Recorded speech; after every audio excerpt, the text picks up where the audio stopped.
بسم اللہ الرحمن الرحیم۔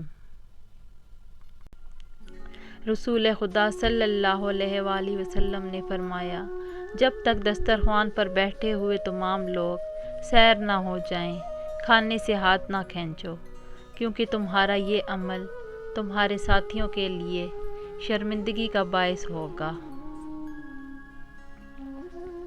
حضرت امام علی علیہ السلام نے فرمایا، ہر چیز کا بیج ہوتا ہے اور بدی کا بیج حرص کا غلبہ ہے۔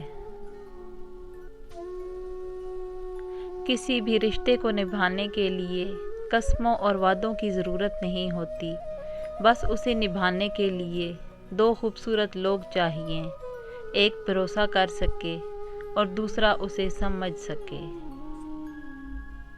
زندگی کسی کی بھی آسان نہیں ہوتی، زندگی کو آسان بنایا جاتا ہے پیار سے، خلوص سے، اپنائیت سے اور سب سے بڑھ کر برداشت سے۔ اللہ سے جب بھی مانگو بھروسے کے ساتھ مانگو، کیونکہ وہ تب بھی دیتا ہے جب تم نہیں مانگتے۔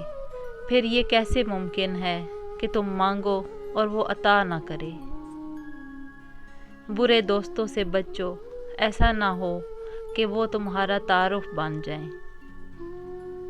شیطان کا فریب گمراہ کرتا ہے اور طمع میں ڈالتا ہے۔ گناہوں کی 3 بنیادیں ہیں: حرص، حسد، تکبر۔ تکبر کفر کو کھینچتا ہے، حرص نافرمانی کو کھینچتی ہے اور حسد ظلم کو کھینچتا ہے۔ کبھی کبھی آپ کی زبان سے انجانے میں ادا کیے گئے الفاظ سامنے والوں پر صدیوں کا بوجھ چھوڑ جاتے ہیں۔ انسان کا غصہ بھی عجیب ہے، وہ اپنے سے بڑے اور طاقتور کے سامنے تو غصہ کنٹرول کر لیتا ہے، لیکن اپنے سے چھوٹے اور کمزور پر غصہ کرنے میں دیر نہیں کرتا۔ گناہ پر ندامت گناہ کو مٹا دیتی ہے اور نیکی پر غرور نیکی کو تباہ کر دیتا ہے۔